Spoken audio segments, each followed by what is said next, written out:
Bueno, mandaron el proyecto al Parlamento. Es peculiar porque lo mandan en simultáneo con el proyecto de aerolíneas.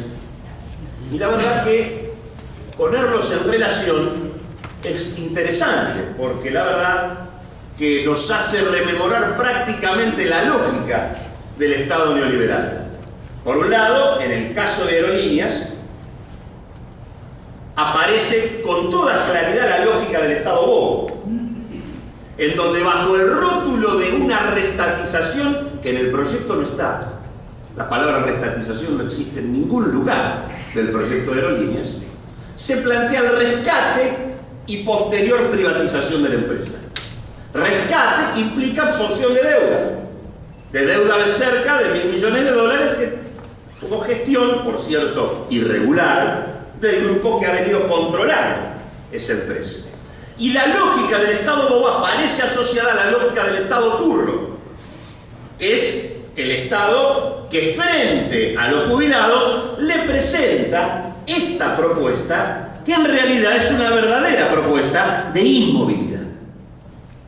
Porque lo que se hace en todo el decálogo del proyecto y en la fórmula en particular es poner límite, límite, límite, límite, límite, de manera tal de que esos recursos que nosotros demostramos que existían no se usen para aquello para lo cual fueron recaudados, que es para pagar los saberes previsionales.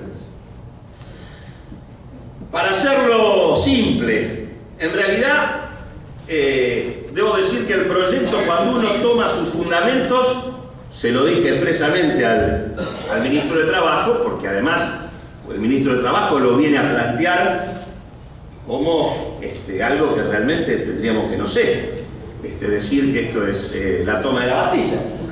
Y la verdad que los fundamentos del proyecto parecen escritos por el enemigo. En los fundamentos del proyecto se dice que por fin logramos cumplir con las necesidades de subsistencia de los jubilados. Es decir, que los 690 pesos cubrieron las necesidades de subsistencia. Está dicho. Ahora que hemos logrado finalizar con garantizar la subsistencia, ahora podemos hablar de movilidad. Este es el discurso de los fundamentos. Pero no alcanza con esto, sino que luego dicen la movilidad, que es un derecho, ¿no? Un derecho que se supone que tienen todos los mayores, porque se supone que el haber es, como se dice, el sustituto del salario. Es lo que uno tiene que tener para poder reemplazar su ingreso cuando deja de estar en la vida activa.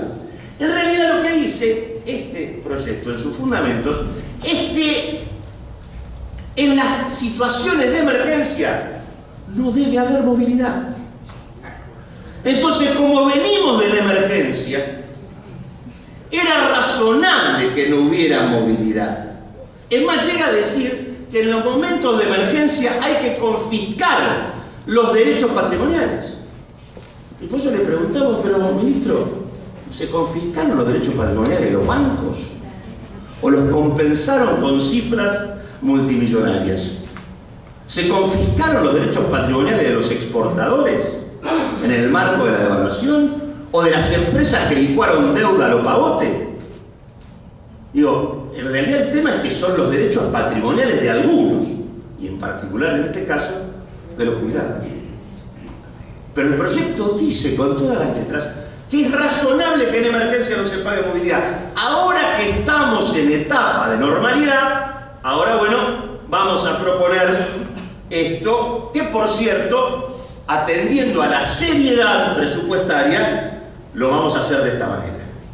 Y esta manera implica algunas cosas. Primera cuestión, como bien decía Elías, si 8 de cada 10 mayores cobran la mínima está en el orden de los 690 pesos, muchos de esos mayores que cobran la mínima tienen dentro de esa mínima la denominada prestación básica universal, que está, por este proyecto se lleva a 326 pesos, esto representa prácticamente la mitad del haber mínimo. Esa parte no está sujeta a movilidad.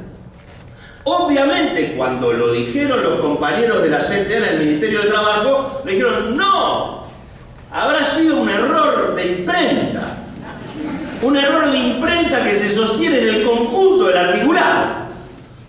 cuando vinieron al Parlamento ya le habían advertido, sin embargo trajeron el mismo proyecto con los mismos errores de imprenta en todos y cada uno de los artículos. Y en realidad por eso es que cada vez que nosotros decíamos algo, el ministro decía, bueno, no, eso se va a modificar. Y decíamos otra cosa, no, eso se va a modificar. Y así sucesivamente. Y es probable que eso se modifique. Es probable que sea lo único que se modifique. O que quieran modificar si nosotros no somos capaces de ponerle una cuña a esta historia. Digo esto porque la verdad es que digamos, primero empieza por ahí, como bien decía Eugenio, en realidad no hay ninguna propuesta, ni en una vez, ni en 2 veces, ni en 10 veces, de recomponer los saberes a sus niveles con movilidad. Es decir, Eugenio puso el caso del que ganaba 800 pesos, pero también está el que ganaba 500 en el 2002, que le tocó parte de los aumentos, no todo, por lo tanto tiene una merma. En realidad los cálculos nuestros nos indican que por encima de los 280 pesos, en 352.80, los que percibieron incrementos le ganaron o empataron a la inflación. Por los que estaban arriba de 280, todos perdieron. Todos perdieron. Ahora, la movilidad suponía, bueno, aquel que no recibió todos los aumentos, por lo menos ahora nivelémoslo, llevémoslo a lo que le hubiera correspondido si le hubieran aplicado los aumentos. No para pagarle lo que le deberían haber pagado, que eso ya sería hablar del retroactivo, de lo que se les debe, sino simplemente para que el punto de partida, a partir del cual uno aplique la movilidad, no sea los 690 pesos que tienen el 8 de cada jubilado. Sobre este segundo tema no hay absolutamente nada en el proyecto. Ahora, después viene la bendita fórmula, que en esto lo que ustedes sí tienen que tener en claro es que es mentira que utilizan los recursos del sistema para pagar los salarios.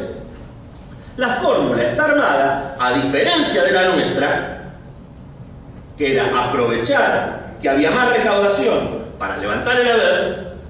La fórmula está armada para que si hay más recaudación no se use para levantar el haber. Y por eso entonces empiezan diciendo, la recaudación es solo la recaudación tributaria, es decir, aquella parte de los impuestos que se utilizan para financiar el sistema. Aquello que sacan de la coparticipación con la provincia, lo que corresponde del IVA, lo que corresponde de ganancia, eso es lo que se contempla. Pero no toda, el 90%. Ahora uno pregunta, bueno, pero ¿cómo es la historia? ¿Por qué no ponen los aportes personales de los trabajadores y las contribuciones patronales, que son otra parte fundamental del financiamiento del sistema? No, eso no va. Y eso no va porque cuando uno mira 2002-2008, los aportes y las contribuciones crecieron el 330%. La recaudación por impuestos creció el 230% y los salarios el 140%. Por lo tanto, ¿qué sacaron de la fórmula? Lo que más crece. Porque era lo que obligaba a usar recaudación para financiar. ¿Lo sabes? Eso lo sacaron. Y de la parte de impuestos sacaron una parte, el 10%. No contentos con eso, ¿qué agregaron? No va a ser el crecimiento de la recaudación, es la recaudación dividida la cantidad de jubilaciones y pensiones que el sistema paga. Ahora, aquí que ahí viene otro cuento, que son, lo que bien decía Eugenio, que es el 1.300.000, por ejemplo, que entraron por moratoria. Nosotros estamos completamente de acuerdo que todo aquel mayor que llega a los 60 o los 65 años tiene que tener el haber, mínimo por lo menos. Ahora, eso se tiene que pagar con fondos adicionales, no agregándole un déficit al sistema, como le agregaron 6.000 millones de déficit. Ahora, ¿qué dicen? No, bueno, pero esto no va a volver a ocurrir. ¿Cómo no va a volver a ocurrir? Si uno tiene hoy que hay 15.200.000 afiliados al sistema previsional y hay 6.300.000 aportantes. Porque ese es el problema de fondo que tenemos.